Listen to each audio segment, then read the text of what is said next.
Good morning, everyone. Dr. Vibe here, host and producer of the award-winning Dr. Vibe Show, the home of Epic Conversations, and I'm the host of Epic Conversations 2020, Best Podcast News Award winner, 2018 Innovation Award winner, given out by the Canadian Ethnic Media Association. I also co-host and co-produce the only online show in the world for dads and fathers. It's sponsored by Dove Men Plus Care.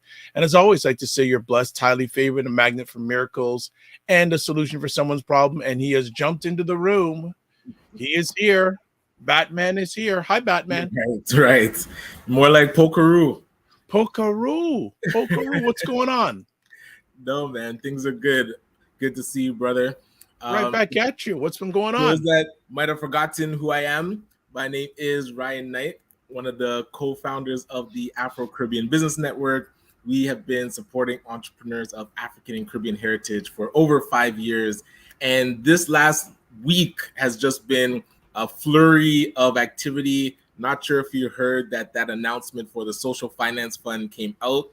So $755 million going to be put into investing into social enterprises. So a lot of conversation around what is the strategy for Black entrepreneurs and the economic leaders to position ourselves for this money. And finding out that there's not a lot of strategy, so we have to really get focused. Let's just stop right there and let's get to our regular Monday business. We already have a topic of conversation. So before we go into it, let's say, yes, this episode of The Morning Vibe is sponsored by the Macmillan Group, providing mortgage solutions one client at a time since 1999, buying, refinancing, or investing. Call them in Canada, 905-813-4354. In the US, 904-586-58. 905-586-5636. So that is the Monday Morning Drill, Macmillan Group. We love them. They are great supporters, not only supporting, but also comments-wise, and also, too, there's all their deeds. Canada number, US number, toll-free. Then website, themacmillangroup.inc.com, and email address raycmcmillan@gmail.com. Okay, so there's no strategy. You're kidding. Well, and this is where collaboration, I truly believe, is going to be the only way to attack this. If we're going at trying to, because it's not, people misunderstood when I mentioned it a few weeks ago, that it was a Black-focused fund. It isn't. It isn't. Just a Canada-wide. That's right. Enterprise event. So what we've seen from the past cycles of the investment readiness program and those grants that came out is that only 4% went to Black businesses. And actually only 4% went to Black-focused or Black-run enterprises. So that could be nonprofit, for-profit. So the for-profit businesses was even less. So now we're trying to figure out the next phase, which is the Social Finance Fund. If only 4% got it last time, what percentage is going to get it this time? And especially if you needed like phase 1 to get prepared for phase 2, a lot of people are going to be stuck. Where do you want me to start? Yeah, man, I'm on you. Where do you want me to start? I if I know you, I feel like we would start with your 3, but yeah. And it came up even yesterday. Had Kara Morgan on yesterday on Black Canada Talking, and she has 30 years experience in the area of anti-Black racism in Canada. So the 3 as usual: trauma, repetition, symbolism. So if you talk about collaboration, so I'll go back. I had mentioned on Friday that I was at a event on Wednesday. The Interactive Advertisers Bureau had a conference about digital impact on advertising all throughout the day.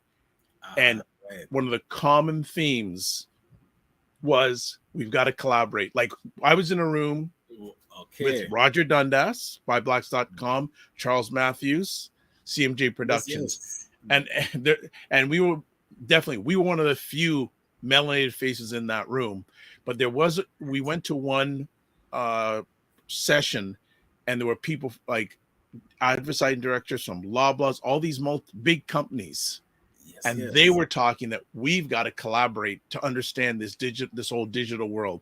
So if people who way ahead of us, who control the game, are talking collaboration, what say we? Absolutely. And this is where we have to look at each other in the mirror, or I would say for myself, looking in the mirror and saying, in what ways am I collaborating? And how purposeful am I being in creating relationships to collaborate? Because if each of us ask that, and then we realize that we aren't, the only path forward and our only real focus should be on how do we build that.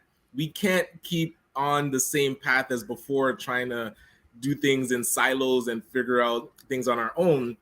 We really need to, but now that comes into question, how do you collaborate? Have we even been taught that? Do we need to go to class and actually learn how to collaborate? Because if that's not part of our initial way of operating, it's not just something that you can jump into. There's a structure to collaboration, and sometimes that might be missing. So we could try it, but it won't work. Maybe it gets down to the fact, and then you weren't here on Friday, so I'm going to put it up again, because at the end of the conversation on Friday with Wayne Harris, actually last week, Dr. George Fraser, who I need you to get back in touch with so we can get him back on. Yes. Last week he was on with Boyce Watkins. Okay. And he laid down a number of quotes, and this was one of the ones I'm going to continually put up. He says, our people will not change when they see the light. They'll change when they feel the heat. So obviously there's not enough heat for people to change. The light is there. The light is there. Collaboration, the heat. Like, the more I know, the less I understand. Well, when we use an example, let's say AI, we've been talking about it. Some people are kind of hesitant, some people are jumping in, and that exact quote, because the opportunity is staring us in the face and it's actually accessible, yet people aren't really going to lean into it, like you said, until they start feeling that heat of either going to lose their job, somebody's coming up behind them that's using technology. Yeah, but Ryan, let me politely interrupt. By that time, it's usually too late. But that's the right. So that quote, and we're too late. And your buddy is here. Good morning, gentlemen. A few things. First, we have to know who to collaborate with. Exactly, because not all skin folk are kinfolk. And then what to collaborate on and where to show up once started collaborating. Dissemination of information is the key. I think even a bigger challenge, just getting people at the table, whether it's face-to-face or digital, is a big effort right there. Right. Well, and that's comes back to learning how to collaborate. Those questions are all part of the process. We can't just throw out the word collaborate and then everybody says, okay, I'm ready to collaborate. There's a filtering. Let's put it this way. And Fitness IQ says collaborating is easy until ego comes into play. Exactly. Good morning, Aldefino. Exactly. Right. So we got to look at collaboration like a date. You don't know what's happening when you first go on a date with somebody, right? So you don't know unless you try, and then you find out, like, is that someone you want to partner with? Right. But people aren't even willing to come to the table. Yeah. So if they're not willing to come to the table, it's a lot, as the Beatles would say, a long and winding road. And the challenging thing, and I think this fund is great, but the thing is, so here's an interesting question for you, Ryan. What percentage of people do you feel melanated people will get that fund? I would go with past stats, 4%. So this is where are we okay with 4%? We Because if must you be. look at that, but that's what I'm saying. So if you look at the percentage of the Black community that is served by the organizations that get the funding, it's over 30%. But Black run for organizations, those actually getting the money is under 4%. So this is where organizations that are serving the Black community that are not run by the Black community are positioned to get this fund or this money. They've always been positioned to get the money. So now it's we're in position to increase that percentage. I think if we actually sit down and strategize, there's time. So we haven't missed the full window just yet. So there's 3 phases to this social finance fund. The first phase is them picking wholesalers. So we did miss being part of a Black organization being chosen as a wholesaler that would get the money from the federal government, and then they have to match it, and then they would choose intermediaries. So that's phase 2. I have a concern about that part right there. So keep on Right. going. And so that's where, okay, so we missed that piece. Why can't the money go directly to the recipients? Why does it have to be an intermediary? This is, well, I mean, the government typically will choose arm's length organizations to do that kind of decision. So same with the Supporting Black Communities Initiative. So the Decade for African Descent created $25 million. It created this grant program, and then Tropicana, BBI, and Group 3737, they became intermediaries. But with the Social Finance Fund, they added like an extra layer of, I guess, arm's length. So the government doesn't want to give it direct. And hey, I don't know how they came up with making that decision, but I'd really like to know what I'd like to ask the government representative. Why are they afraid to give it direct? That's a great question. But then right? Why? Yeah. Why? Because who's the person to ask? Yeah. There's some. Okay, so Ray, I should just send you the link. You should join us. By the way, collaboration starts with family dynamics. So let's put a stop right there. And I've said it many times, and the people who know more than me have said this. The greatest area of wealth in the melanated world is the Black family. So if the Black family ain't right, it's going to be uphill battle for anything. If you and your DNA aren't doing it, it's very difficult to do it with anyone else. So I agree with you, Ray. He also says, but is 4% unreasonable? What percentage of the population of Canada is Black? So what do you say to that, Ryan? See, so this is where we ask the question, are we okay with that? There are organizations that exist that say, hey, 4% of funding should go to the Black community because we are approx 4% of the population. So if we're okay with that, then really there's nothing to do. We'll let law of averages play out. 4% of the funding will go to Black-run organizations. But now when you filter on what percentage of the population needs the support, now it's 30%, 30 plus of Black residents needing the support of these organizations. So should it be 30% of funding going to Black organizations that are supporting Black residents when it's more than 30% of our population being served? Now the 4% is not reasonable. So if you look at the $100 million that rolled out in cycle 1, cycle 2, only 4% went to Black-run firms, even though 30% of our population needs their services. So that's where this is where we have to sit at a table or in a boardroom and strategize and say, is what's happening okay? And if it's not, what is a better strategy? Because right now, when we look at what's happening with all these programs, you have to ask ourselves, is this our best idea? Is this our best strategy?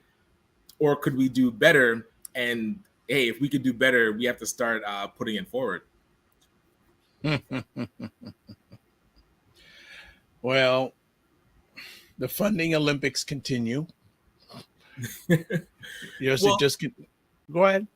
Yeah, because it's different than the funding Olympics, because that's like with funding that typically gets recycled through the same organizations. Yeah, but it's still funding. It's coming from the government funding. Yeah, Funding. I see what you're It's saying. I Yeah. really would like to know, and Fitness IQ goes, that's a Mhm. great analogy, Dr. Vibe. I really would like to know why they are hesitant to give it directly Mhm. to Black individuals. Yeah, hey, valid question. Shout out to the Black Caucus. Perhaps they will respond to our inquiries for an interview.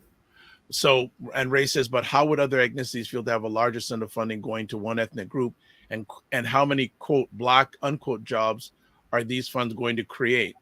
And I think though, and it's a good point, Ray, as always. I'd like to know though, just statistics wise, what percentage is going to other cultural groups So based on their percentages we of the could use, population.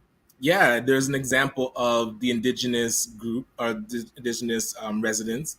They Yeah. were able to get, so the social finance funds started out as 800 million, and they Mhm. carved out 50 million specifically for the indigenous population. So other cultures that aren't needing additional services, when they pipe up, so when I hear white men arguing on Twitter or in Facebook about, oh, why is the Black community and why are indigenous getting specific funding, it's because we're seeing that they need support. So if a group, if like South Asians and the white community starts complaining that other cultures are getting support when the white community and South Asians are doing well, that's on them. Like if they want, if they need to argue, because there was a time when they needed a lot of immigrant support and nobody argued about it. Well, at least the Black community I know didn't argue about the support South Asians were getting as immigrants coming into Canada. So if they were to pipe up now and start arguing that the Black community is getting support, that's a conversation for, like, that's a specific conversation that those that have issues with funding going to specific communities, they need to have that on their own. When we see these programs coming out, and remember, the Social Finance Fund isn't a Black focused fund. Mm-hmm. I'm talking about how does the Black community strategize around funding that just exists to say, okay, do we need funding? Here is funding. How do we get access to the funding to do what the end of the question said, create jobs and support and so that leads to that next piece around, can nonprofits and social work build up economics? That is also another conversation for this strategic table that we're talking about, that we have to bring people together to strategize on. Because like I said, is this the best plan? Is giving money to social enterprises that are nonprofits and trying to build businesses, is that the best plan? I am a fan of social enterprise, although I'd like to reverse it where it's enterprising to be social. We have to build our businesses to a point that you can actually do community work. When you Yep. flip it and you try to do community work first and you don't have enough money, those social Mm-hmm. enterprises die. And so we Well, have to yeah. actually build the business. Yeah. Yeah. So Aldafina says, see this as equity versus equality. Skew these resources to reflect demographic needs. I was in a conversation with somebody. Who was I in a conversation with about nonprofits? And I brought up the point, like I always do, is nonprofits, a lot of them don't realize that they are a business. The only Right. thing they have a bottom line. Yes. They need money to operate. If they don't Yes. operate well Yes. fiscally, they're gone. That's no different than a big business, a for-profit business. Mm, Just because you're a nonprofit, the basic business rules exactly. should and are the same. If you don't, like, and again, in social, like these nonprofits, hey, doing great work, but you need money.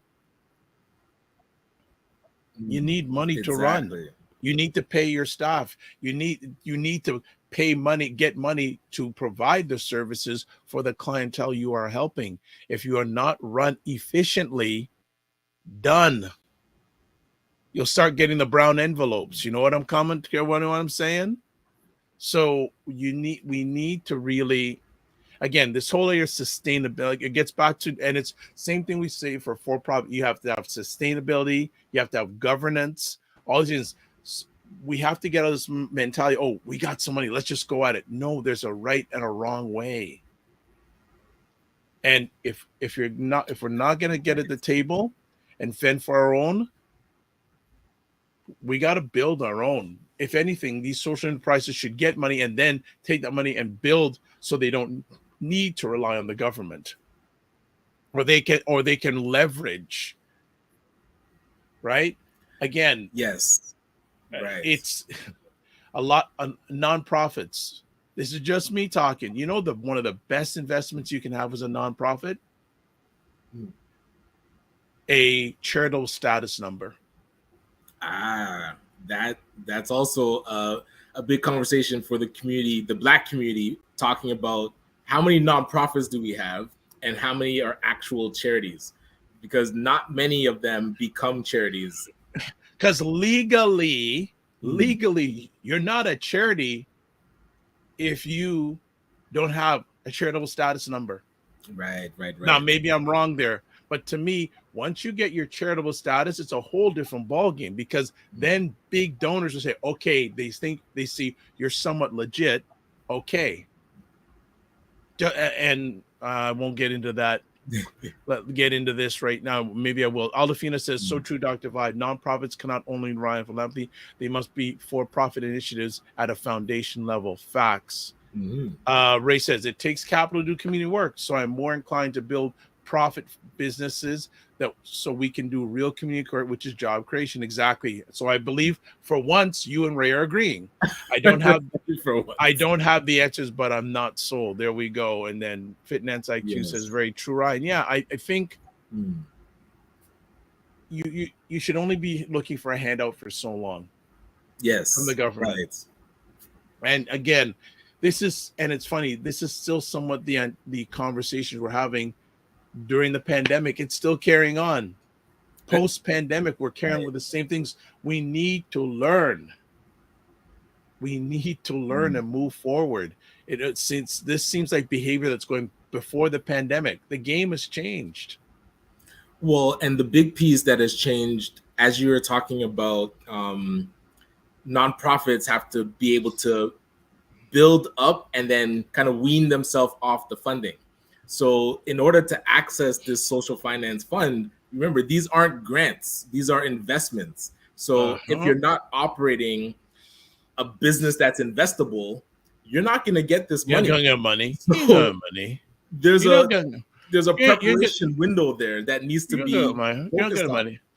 So like I said, we can't treat it like grants. Yeah. So again, this is another thing with this fund. I wonder if it can go to organizations that don't have a charitable status number. I'd like to know that too. I would think because it can go to for-profit businesses too. So it's open season. It is, and that's where I have a big difficulty. Again, there's no accountability. Just give the money and done, and then. Bang! It's like that hamster wheel. Gotcha. Eventually, the hamster gonna get tired and drop. Yeah. Absolutely, gonna drop. That's my gosh. I tell you, people, what are we thinking? What are we thinking about this continuous conversation? I didn't get time to, but next time we do one of these, I have a list of 7 things I brought together for Black business to do to be successful, or help Black business. Right. But I only have a few of them right now, but I'm gonna get them down to the next time we do one of these conversations. We'll go. So Aldafina says, in my experience, grassroots nonprofits can greatly benefit from partnership trusteeship with registered charities. It comes back to collaboration and strategic sustainable planning. I like that idea. The only difficulty with that is if you are a grassroots nonprofit and your partnership trusteeship, you got to align with someone you can trust, because at the end of the day, the registered charity has the final decision on where money goes, not the grassroots nonprofit. Very true. Right? There is an organization out there, I ain't gonna tell their name, that is a fairly large, like, when you see them online and on camera, it's Black run, but the final decisions of monies come from non-melanated people. Okay. Right? And I'm not gonna say who it is. And if they come after and say, okay, show me your charitable status number. And I think up to now they still don't have it. Okay. So I'm not gonna go into it too deep. Divine Right, good morning. I worked in a nonprofit field for 20 years, and the one downfall I saw in experience where nonprofits are solely relied on government grants. There you go. Right. There you go. Exactly. Right. People feel entitled for handouts. And I think that a lot of people, I think, are right across the board, I think, and not just melanated people. Right. Okay. And Ray McMillan, for your information, I have never been approached or informed by anyone to support funding in 25 years plus, meeting Ryan in 2017. I also don't know who has been. So how effective is this process? Thank you. Right. Thank you. Divine Right from the DMV. Right. I worked with a couple where they had to close their doors because most of their budget was based on government grants. Once the grants start coming, they didn't have enough to maintain. That's it. And I mean, people doing great work having to close their doors because they're relying on grants, and the funder changes their mind, or that grant program is no longer available. That is not a sustainable business model. And like you said, even if you're running a nonprofit, that is still a business. So you have to be able to create multiple streams of revenue so that, it's diversified, the types of funding that you're getting. Cam, let's hear the ones you have, Dr. Vibe. One or two of them I may give before the end of the conversation. Ray says, my support came from the CFIB, the Canadian Federation of Independent Business. And this circles back to that whole thing again, getting help from non-melanated organizations. All right. So, and I'll bring another great example. I was at this conference, Interactive Advertisers Bureau, on Wednesday, and I had a chance to introduce myself to the company, the president of the organization, and I shared a little bit of what I do. We were just having a conversation. He goes, hey, you know something? I'm going to introduce you some people in our organization. We'd love to have you speak to some of our young content creators. They would love to hear your journey. Okay, yes.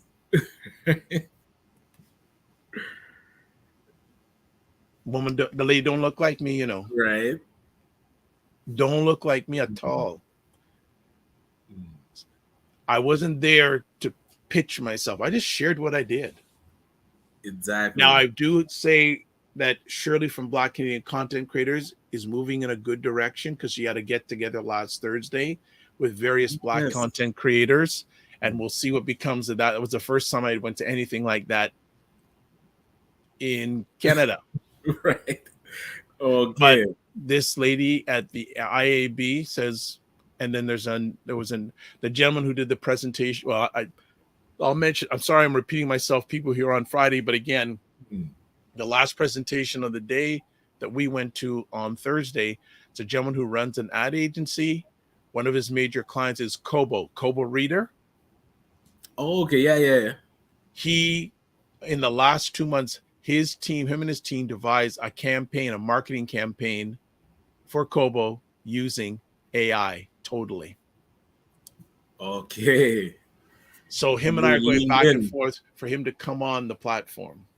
Right. That was next level conversation.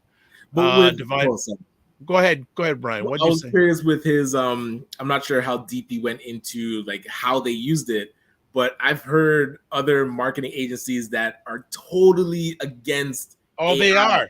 But here's something. I was amazing to hear that. Yeah. So here we go, and we'll just do a quick little promo, then we'll get into more of that conversation. Right. Just a little break here. Make sure you like the Dr. Vibe Show on YouTube and hit the notification button. Please like the Dr. Vibe Show on Facebook and LinkedIn. Also, we'd love you to join the Morning Vibe Discord group. Please email me at dr.vibe at the Dr. Vibe Show so we can continue these conversations in between Monday and Friday conversations.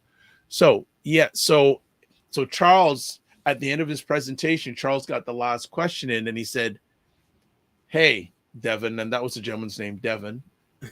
It's just you and me. Let's forget everybody that's here, right? You and I just talking. And said, where have you had the better experience doing a marketing campaign, with Chat GPT AI or with an agency? Within 5 seconds, he said Chat GPT. Wow.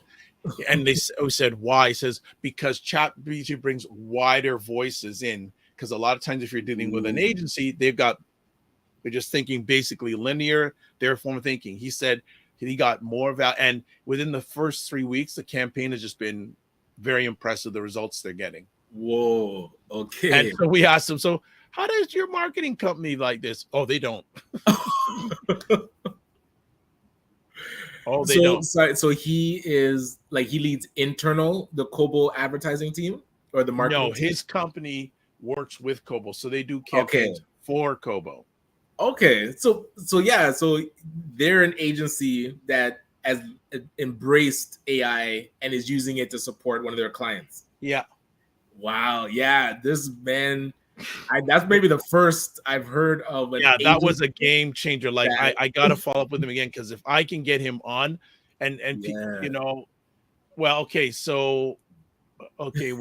some more comments here. Thanks, family, for jumping. Our brokerage agent was built on social enterprise model, subcontracting and providing training and certifications. We don't only ask for grants, but also invitation challenges and R&D competitions. Okay, good. Innovation challenges. Yeah, innovation challenges. Fitness IQ. Who is one of the key people. If you want to find out about Earn Your Leisure, she's the person you go to. She's the contact person. Dr. Vibe. I mean, if we get funding from non-melanin, is that really an issue? I think the philosophy. I want to buy melanated first. Money. Hey, if I'm the money part, I'll take money. No problem. Though I'll try to buy black first. Next up, Waswell says, just get in the room, because sometimes access to information can be more valuable than a few dollars.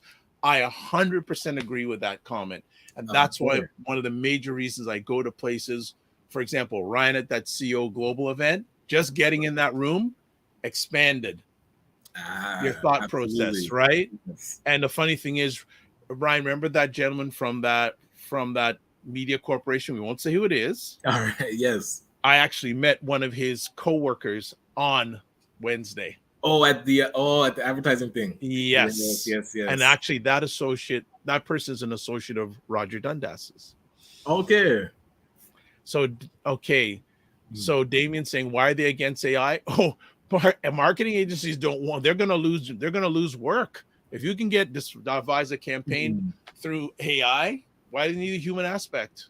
And the big thing that I heard from one agency is how, because AI is very general, they're saying like, they're an agency of storytelling. So, AI doesn't get deeper into the company's story and can, generate, I would say, an empathetic campaign. Although ChatGPT is starting to dig, if you prompt it correctly, that's the key. Change from just vanilla, like general statements to really specific. You can change the tone to be like, it can get deep. So those that are resisting it, like you said, until they feel the heat. Well, this is the thing that when you're using AI, the prompts is the key. Yeah. The better the prompt, the better the information you're going to get. Let's see. You can ask it to ask you questions about your business, so that the responses it gives is more specific to it can get really deep, people. Yeah. So Fitness IQ is laughing, but she also says, stop this. What are you asking me to stop, Fitness IQ, Cam? Okay, hold on. So Weswell goes research plus development opportunities can lead into longitudinal studies, funding for 3 to 5 years, operations. Yeah, you know the drill. Absolutely, you know what you're talking about. And Right. Macmillan Group, I agree with Weswell. Information is the real currency. Absolutely, free money can make one complacent and not properly quantify risk and scalability. Agreed. Like I'm the And that's type what of we've person. seen.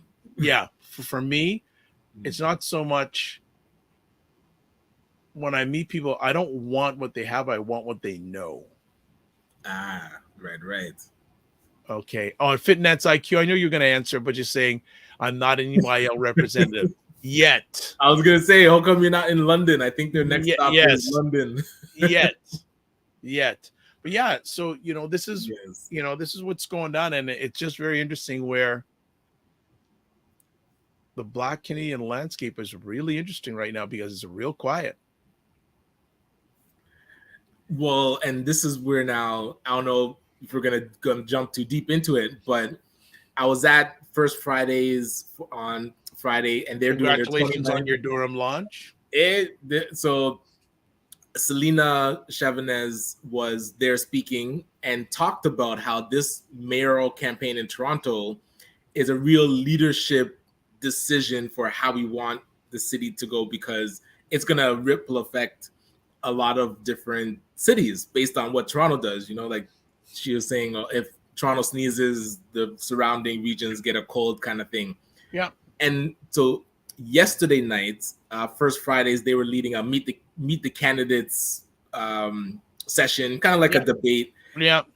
And so hearing the candidates and them getting questions about specifically the Black community and what they have, like what's their strategy to support the Black community, and the mumbling, fumbling, even Black candidates were like, well, you don't really want to only focus on one community yet. I'm like, having no answer for that spoke volumes. Yep. But then also those that are already in Black communities, and I won't say the specific person's name, and haven't really accomplished much yet. Now we have to trust that they're going to be able to accomplish it if we vote them in. So it's, nobody is really standing out. So let's, before we get into that, just catch up. Fitness goes, LML. Damien is the AI representative. I don't know who Damien. Okay. Adafina says agencies can still differentiate themselves collaborating with AI and creating the prompts for better results, also by extending their data real estate rather than fighting the tide. Mm-hmm. Good suggestions. So getting back to the candidates thing, look, over and over again, we have to realize who, like, if you can take the attitude, and some people will say, look, what are you going to do for the Black vote? And if they can't answer that, you've got a decision whether you want to make it or not.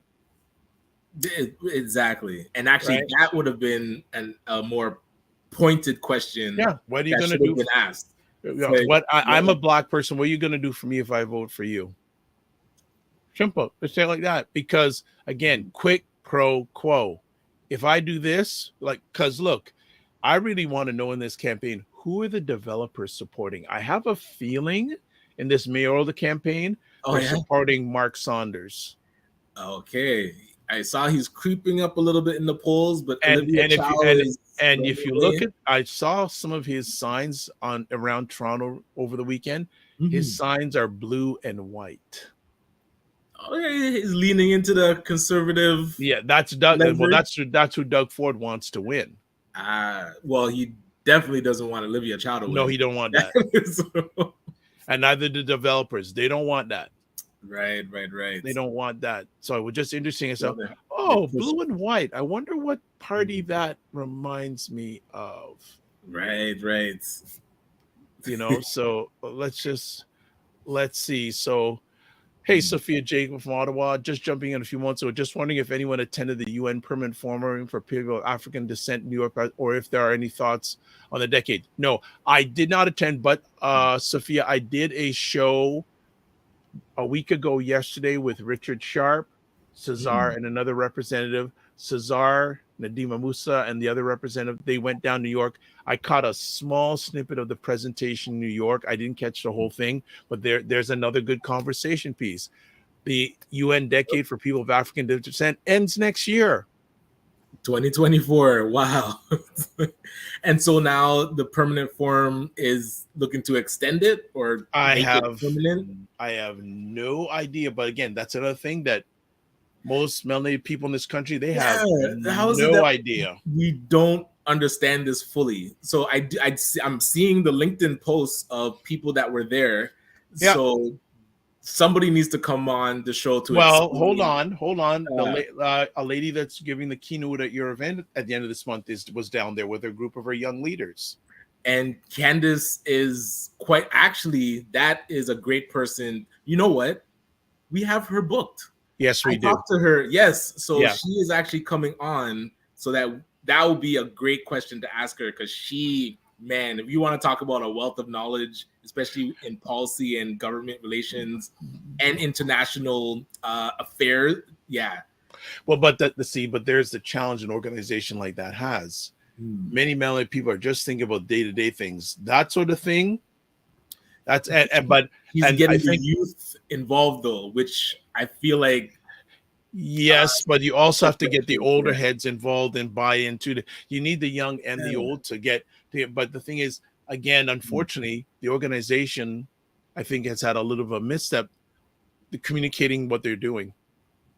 Right. To the masses. She should be like spotlighted at 100%. So yeah. Right here. Right here. And Ray, and I agree with you, Ray. Politics is about money and power. Those in the running, those black candidates who are running, they don't have none. So the question is, who is funding it? That's like in my one of my other conversations with State of Things with Isha, Jill, and Lala. We always get down to follow the money. Okay. Yes. Right? Yes. Follow money, and I agree with you, Ray. I want to know, where do the developers, where are they putting their money into the campaign? Whose campaign? And I have a feeling it's Saunders. I definitely, if anyone of the people in the top, it would be more Mark Saunders, because again, Saunders is tight with Doug Ford, right? Because people have to realize it takes money to run a political campaign. Big time. Right? Yes, yes. So after that person gets elected, who are they going to turn to first? The people that voted for him, or the people that put money into their campaign for them to win? I'm not saying, I'm just saying. Camille goes, ACB, all is well. Okay, I hope all is well. Good morning, Tim Frey. What is up? Good to see. Good day. Ray says, dissemination of information, gentlemen. We don't control the social media algorithms, so Black-centric information never gets to most. We have to find more effective ways of communicating. I agree, but people think social media is the way to do it. But again, getting back to the three: trauma, repetition, repetition, and symbolism. Yeah, we have to move from even the trauma. We won't even trust each other even digitally. So how are we going to trust each other face to face these days? But yeah, that would have been an interesting conversation to hear last night. And then again, here's another question I would have asked those people on the debate last night: why are you running? Yeah, that's valid. Or no, what's the real reason why you're running? Right. If you're gonna get the block and bridge with that one. Nobody else is that. But that's the thing. Why are the real? Because let's be real, they know they're not gonna win. Right. So then it becomes, what is the end game? Exactly. It's the same thing. Yeah. That's for people that are not even polling in the top 10, yet still feel like they're going to go through this process, has to be for some other reason. Right. Because I respect all these candidates. They're smart people. Valid. Yeah. Yeah. Right. So what is the real reason why you're running? Right. And are they saying the same thing to melanated audiences as they're saying to non-melanated audiences? But I wonder, because it's going to be a short term, if a person that wins now is going to really set themselves up for a difficult re-election, because how much can they really get done within, what was it, like a year, 2 years that they're going to have in the seat? Like, they're going to have to knock it out the park in order to get re-elected, unless they're just coming for the short term and not. But I can't see anybody that is going to win this election and not want to be re-elected. But it's going to be tough because people are going to have so much ammunition, because Toronto's coming out of a massive deficit. They have to pay for it somehow. Somebody's going to have to be the bad person, and that's going to be ammunition against them when the next election starts. So it might be a lose-lose situation for whoever gets elected. Yeah, I think that in the Toronto area, I don't know anyone I speak to who lives in Toronto who's happy right now. They got something that they're not pleased about. Like nothing really bothers me too much. But again, we'll get out of the Toronto-centric thing. This whole Eglinton LRT, don't start on me with that.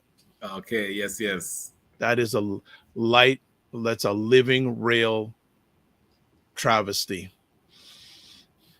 But this is where it starts to border on fraud.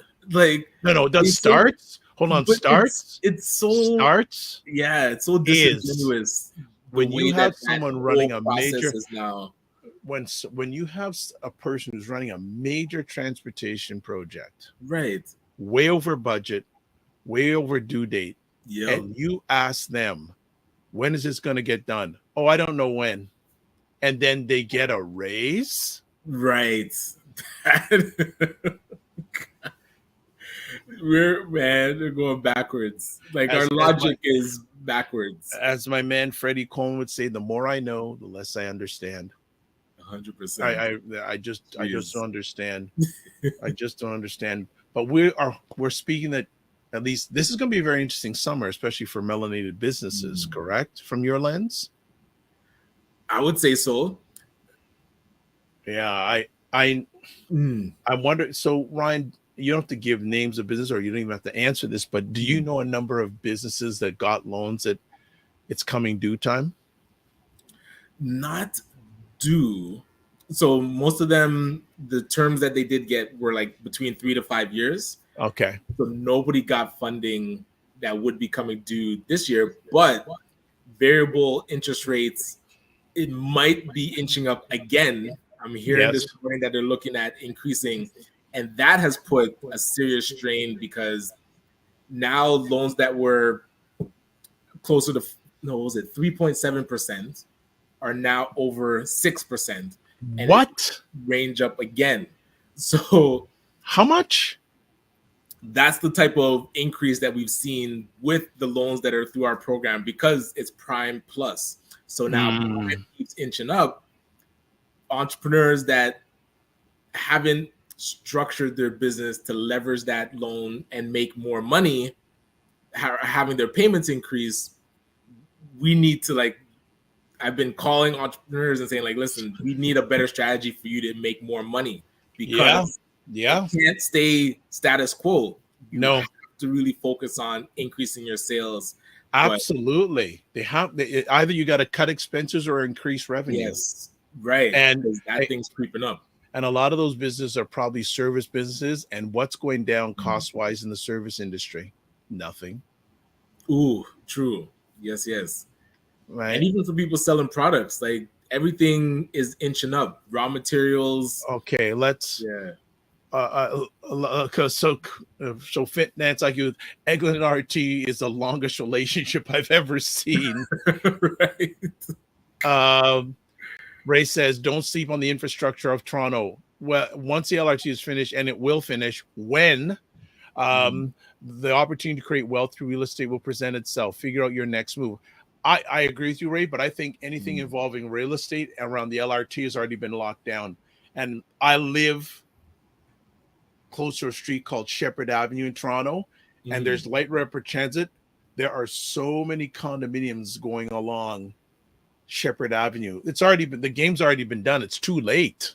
Gotcha. I think it's too late in a lot of cases. Ray, you may know different because you know urban planning better than myself, but from what I see, it's already been locked down. Okay, so Sophia Jacob goes, okay, good question, Dr. Vibe, which reminds me, what is happening with Face? We don't hear or see nothing. What's up with them? Just wondering. Ask Ryan. He would know more than me. Ask me, he says. Right? And hey, they released their report for the fiscal 2021-2022. So that's out. I believe they had given out about $18 million out of the 298 that they currently have. So the next report should be coming out soon, 2022 to 2023. So I have a question, and maybe you can answer this. So you're using this organization. They have this amount of money that they have to go out for loans. Who owns it? Is it the banks or is it Face? There's two pools. So one bucket of money, which is $30 million that the government gave directly to Face to loan out. Okay. And then BDC, that bank, put in I think 200. Yep. Okay. So the BDC bank, but they do the loans over 100,000. Okay. So here's my next question here. So Face's mandate on these loans, when does that end? Do you know? Is it the end of next year? 2025. Okay. So what happens to the money that Face gets that they don't give out in loans? If we go by traditional, what happens to money that the government gives you, it would just go back. Okay, I just want to make sure. It would go back. I just want to make sure of that, because you and I are gonna have an offline conversation on that. I'm just gonna leave it at that. My eyes are going, All right. Waswell, yes, the entire construction sector, from transportation to housing infrastructure developments in Toronto, it's all dancing on the borderline of criminal activity. Dancing? It is. I'm going to give a great example of just say the financial management when it comes to these projects. There's an associate that I know. He is melanated and does work for a lot of times for these projects. So sometimes he'll go out to a project and it's a rainy day. So he'll sit in his truck for 5-6 hours and get paid for doing nothing. Right. That's where the tax money is going. Wow. And some of the stories he's told me, and he says he's encouraging melanated people to work in this industry, because you work for 10 years, you're good. Gotcha. You have to work, you're set. You're set. So if any young people who are melanated are thinking about getting in that industry, go in it. I encourage you. Because you won't have to work a long period of time. You have to work hard, but not for a long period of time. You'll be set for many years to come. But the financial mismanagement, the stories, wow, ridiculous. And it's been going on for years. It's because when you look at these big projects, it's the same companies over and over and over again. Right. And that's where the type of leverage they have against the government to be able to get away with this type of stuff. You would think, so Eglinton LRT was Crosslinks, which is $4 billion construction companies coming together to build out this LRT, and they couldn't figure this out, or they can't answer questions about how long it's going to take. Imagine what they're doing with all the other projects. Like, clearly this is their MO. Like, we have to really dig into their process. See, but it's a good game, because once you start the project, it's hard. But they have the leverage. It's got to go through. They're already locked in. But yeah, people are watching live, especially on the replay. What do we do about all this? What do we as a people? What do we do about all of this? Like, do you have hope, or is it such a mess? You just say, you know what, or white flag, okay. And Sophia has a question. Says, okay, thanks, Ryan. However, weren't all the banks supposed to be on board with Face? No, they ditched. Half them are now have their own program for ACB folks. Why didn't they partner or stay partnered with Face? Do you want to go there, Ryan? The short answer is they figured out a way that they couldn't support Face because it would look like all the banks working together, and their lawyers pretty much said that looks like collusion. So they were able to step away from the table, and now they created their own individual programs, very similar. And that's why the BDC had to come in to support Face with the funding. So to answer the question, they backed off, and now even their programs are very silent. They're not promoting it a lot. I've noticed, like a bank like Scotiabank that has a Black loan program did not even do a launch for it. I had to dig through their press releases to find the announcement.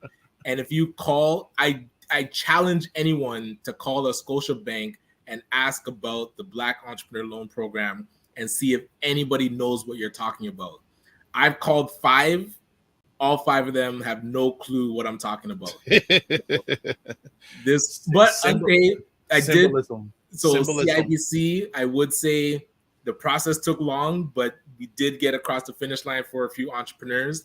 RBC, I have not seen many people getting funding there, and Bank of Montreal have not seen a lot of funding there. So what you probably will hear from those will say, "Hey, well, no one applied." Oh, people applied. They'll say nobody is qualified. Yes, and that has been, and across the board, Face had that issue. All the big banks are having that issue because they're opening up loan programs, but not supporting the entrepreneurs to understand what do these underwriters want to see. When you're dealing with the underwriter, it doesn't matter what you call your program.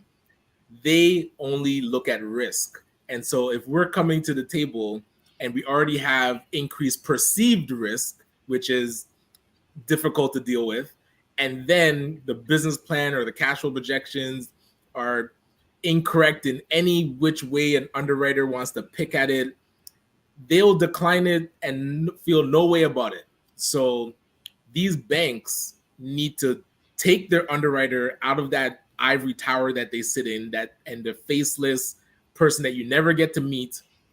They need to come down and explain, this is what we're looking for. This is how business plans need to be done. This is how the cash flow projections need to be done, so that when it gets to my table, it is solid. So organizations like ACBN, we have to prepare entrepreneurs with that information. Yeah, there's a large amount of financial education that needs to be done. And I'm not saying this anything against anybody, but many of us never received it. So we're trying to play checkers when you need to play chess. Right. But then so we complained that nobody will let us play chess. Like, oh, they won't give us money. They won't give us money. And then they're like, oh, okay, well, doors open. Here's your chair. Sit down. And they know ahead of time that you're not ready. Right. So that's the thing. What do you do? So that's the thing. This is why, again, come back to collaboration. If you don't know something, ask.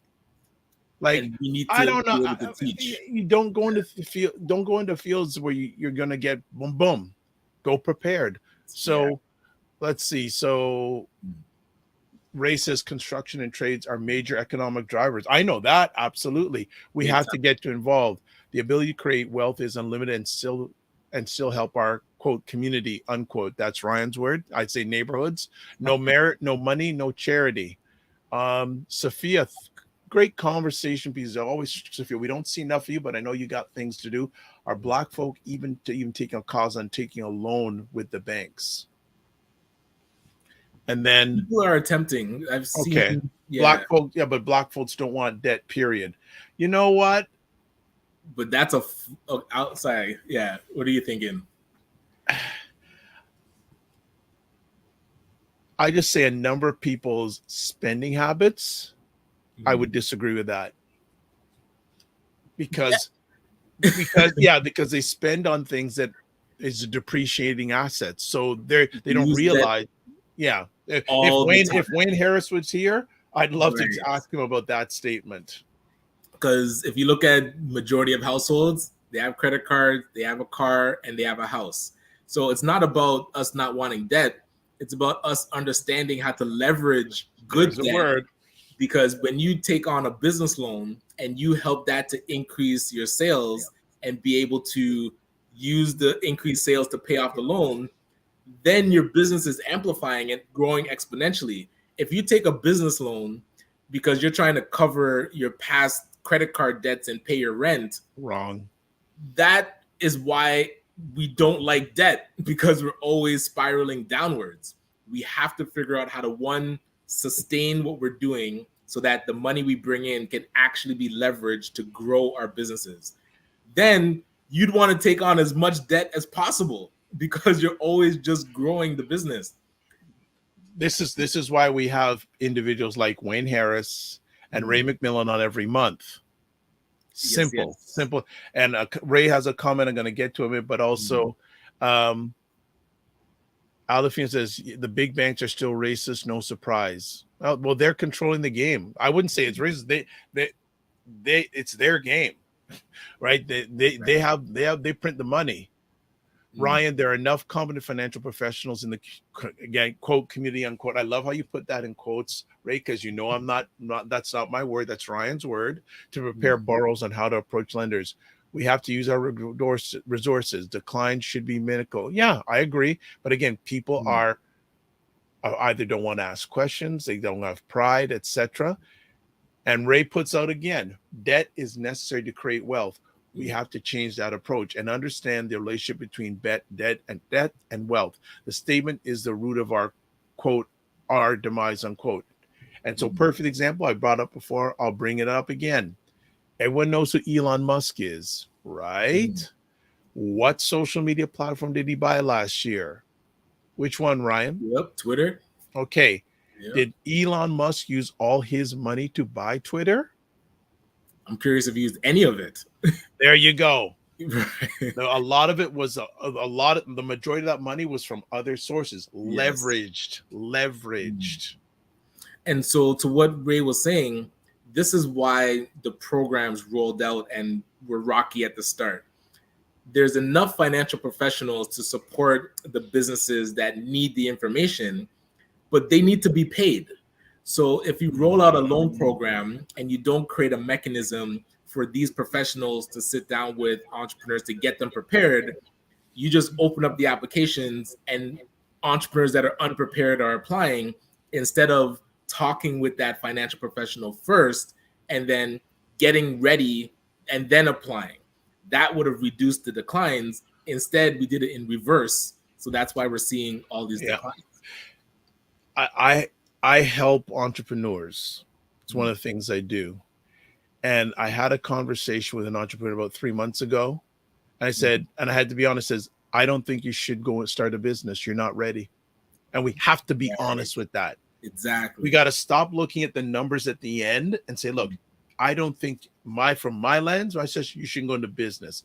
It's up to you what you want to do. But from what I see, my suggestion is you're not ready yet. Right. And we have to, again, the symbolism. Oh, I'm going to start a business. Have you done the work? Have you done the research? You've done all these things? Yes. If you haven't done those things, you're not ready. I don't think you're ready. I don't think you're ready. Sophia says true. There's good debt. Ray says consumer debt is our death. Yeah, our biggest challenge. Yeah, and I think money is the money, and you know what? Financial anxiety is probably one of the biggest challenges we have in the melanated neighborhood. Financial trauma. Right. I think that is a bottom line course, and I'll put it out there. Dr. Boyce and Alicia Watkins have a course on financial trauma. I'm promoting it right here. Listen to them, because he has his PhD in finance and she has her PhD as a social worker. Great marrying. Thank you. Preach, Dr. Vibe. I'm just sharing. I ain't preaching. Yes. Alifin says we can dance their jig and still never fits their mold because it's not enough space ever meant for us. If we could get our financial trauma and anxiety, that we wouldn't need their help. Like you always hear that the black GNP of North America is 1.6 or 1 point whatever billion dollars. I think I call it $1.6 billion in investment. That money is investment money. It's not spending power. It should be investment power. Okay, right. Right. Sophia says that's what's needed to happen from the jump. However, they needed to the floodgates to open. They didn't realize how unprepared. I think it was just wanting to get numbers to look good. They were some organizations were just saying, "Oh, let's just get those numbers in. We don't care what the end result is. Let's show our numbers." Again, business is bottom line. P&L, profit and loss. Are people better because of your program? Right. Are people better because of... And who is doing that analysis? I don't think anybody really is. Then, Ryan, we should do sessions en masse. Quote, get 50 applicants in a room and we walk them through the process. We do a 2-day session and screen each individual business before they apply. I agree. I think the screen, from my lens, and just as my lens, I think some of the screening processes are, and again, I'm no business guru, but I'm going red flag. I'm seeing red flag. And I 100% want to lean into that statement. We should pick a date. I have the applicants, like Ray said, we'll send it out, 50, 20, whoever shows up, do that 2-day to get them ready for the application. I 100% am on board with that, and we'll get that done. And also too, whoever people leading that course have the honesty to say to some people, you're not ready. In my opinion, my suggestion is you're not ready. You have to go do this, this, and this. Don't say, oh yeah, let's do it. Yeah. No, this is what you need. Because if it's my suggestion from my evaluated experience, if you go ahead with the way the things are, you're going to be disappointed. Right. It won't work. Right. That's fitness IQ. Again, the amount of times I want to say that, doctor, but shooting the dream sucks. But yeah, but you know what? I'd rather you have the Buckleys now than the Buckleys later. Right. Well, the Buckleys now are the surgery later. Exactly. Sorry. Yeah. Right. But honest feedback is needed. Absolutely. You can suggest. I tell you, this is my suggestion. At the end of the day, it's up to you. But this is my suggestion. The final discussion is up to you. There we go. Just as an FYI, banking in Canada isn't necessarily racist. It is a system we don't understand. Interesting way of putting it. I spent a few years in that environment as an advisor. Ray knows his stuff. It's a system, not a racist. It's a fifth system. Those rules are there for a reason. Remember, banks are not there to help you. They're there to make money for themselves. Right. They've got shareholders that they've got to answer to. And low risk money. Like they are not in the business of taking big risks. Right. And the thing is, the way the world's looking, it looks like it's going to get tighter and tighter. Now, interesting, yes. The U.S. jobs report last Friday was a good one. So people are in the middle about if there's a recession that's going to happen by the end of this year. But regardless of recession, fiscal responsibility. Right. Ray's, man, I'm actually seeing the uniting of Ray and Ryan here. The R&R connection. Ryan, we create a list of items to bring. Those who come prepared, we help. Those who don't, we can use the 3-strike rule. Bang. Valid. Hey, we're going to pick a date for that because that's exactly what's needed. That list of the elements from your business you need to bring to the table, organize it. Hey, if you don't have it, don't come. Really. There it is. Don't have it, don't come. You know, you want, as I say, you want the greedy, not the needy. All right. Ray says themselves and their shareholders and shareholder Dr. Vibe, and as a shareholder, I am vested interest in their loan. Absolutely. Of course, right. The shareholders want, they want to return their ROI. I see risky bets in there. So absolutely. Let's be better. And Sophia says, great idea. If they're not ready, tell them to go back and get what they need so they can be successful the first time. And part of that course is how to pay that loan back and not go into further debt in capital letters. Wow. All right. I think we have done the dance for Monday morning. We actually have someone on Friday. Is it the person, one of your people that's on the team for your event at the end of this month? Yes, who's on the? Oh my goodness! You know, I'll give you her name because Ryan has. Yes. You know, No, Ryan's on a media tour, so you have to realize he can't keep up with all the things that are going on in his life. So the lady's name is Salem Durhan.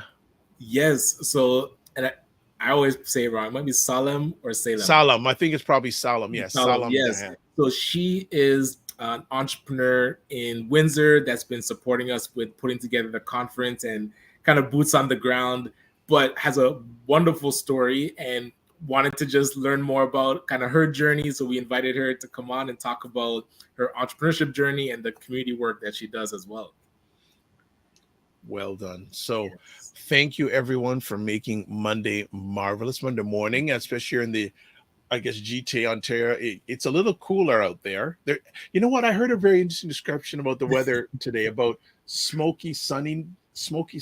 They described it really interesting about this. So apparently the smoke from the fires has come across to this area of the world, so we're not getting full beam sunshine. So that's why we're not getting intense heat sunshine, because the smoke from the fires. But we still don't got no rain, family. Rain hasn't happened. Well, it happened a little bit on Friday, but we're not expecting any rain for another week or so. So detailing nights, what's going on with detailing nights? You got to be in full season right now.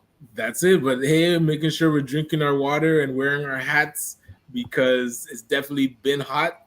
And also working a bit earlier in the day and then working a bit later in the evening has been and underground too sometimes. Yes. But yes. Man, it's been good. So hey, all right. Ship is moving.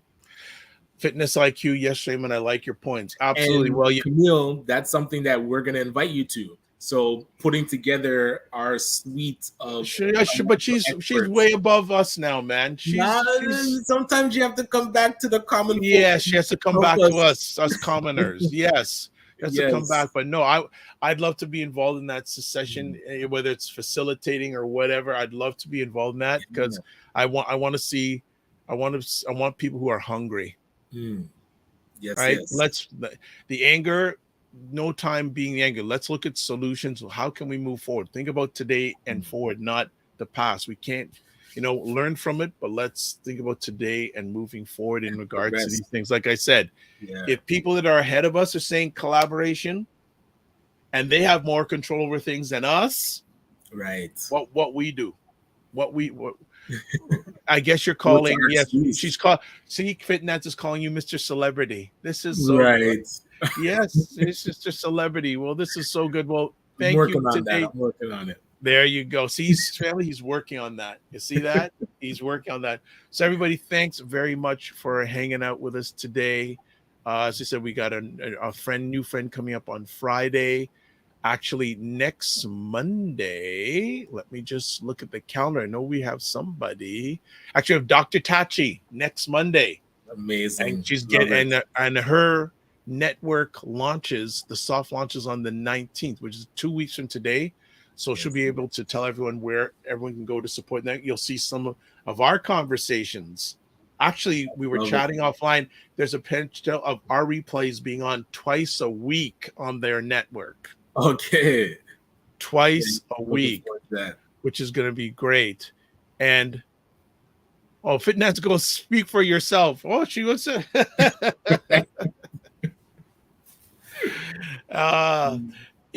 the East, hail in the East. Fitness IQ.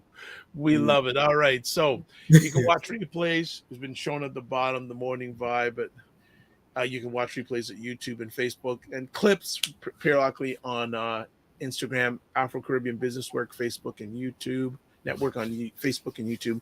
Ryan Oneil Knight, LinkedIn. What else is going on this week, Ryan? So for those that are interested in conversations around the Social Finance Fund, we're actually bringing some entrepreneurs and organizational leaders to have strategic discussions. Actually, the next one's at 11 a.m. So you got to get going soon. We'll get prepared for that. And then the rest of the week, the study groups are happening Tuesday evenings. We have, I think the last one is on June 20th. So join us Tuesday evening to just talk more about the manifesto and how we can implement a lot of these action items. But everything is in preparation for this conference at the end of the month. You got to talk to you about that after the show. Okay, we gotta get. it's sold out, people. So Yeah. we're trying to see, we're calling those that registered to see, are you sure that you're coming, to see if we can open up some spots, but we are at capacity. So Okay, well, Windsor going to be blackalicious for that week. yes. All right, Fitness, Yeah. like you guys don't listen to Dr. Vibe. I'm down to join. Oh, she's Boom. made time. She Thank made you. time. She talked to her executive assistant that quickly and made it Thank happen. you. And she says, and the first session on June 1st was amazing. Thank you. All right. All right. So before we leave, quick things. Like the Dr. Vibe Show on YouTube and hit the notification button. Please like it also. Dr. Vibe Show on Facebook and LinkedIn. And like all the stuff that Ryan's on. He's big on LinkedIn. He's a big LinkedIn guy. Also, please join us on the Discord group. Email me at dr.vipe at thedrvibeshow.com. Here are all the places where you can reach me. I ain't going to read them. Look at them. And then, would you like to promote your business or service on the show? Contact me at dr.vibe at the drvibeshow.com. So live your life as a dream. If you can dream it, you can make it. Sometimes you have to get smaller, get stronger. Block assumptions and aim bigger, aim better, aim higher, aim wider. Love, faith, and respect. Remember to give yourselves grace, and we'll see you on Friday. And actually, maybe we can talk about this early on Friday for people who watch sports. Shannon Sharpe is leaving Fox's big program, The Undisputed. Okay, because I know he started his YouTube. Yeah, that's doing very well. Shay Room or Shay something room, but it's doing Club Shay. Club Shay Shay has over I think over 1 million followers. He's leaving Fox, and interesting enough, anyone who watches ESPN, Stephen A. Smith is courting to see if he can come to ESPN, because Stephen A. Smith hosts a show called First Take, and he does a lot of sports commentary. But the funny thing is, Shannon Sharpe would probably want minimum $8 to $10 million a year, and ESPN has just done a huge amount of layoffs. Wow. Look at this. So maybe we can get to that on the early part on Friday. All right. We are out of here. Be well. Keep the faith. And remember to give yourself grace, and don't just manage your time, manage your energy. See you Friday.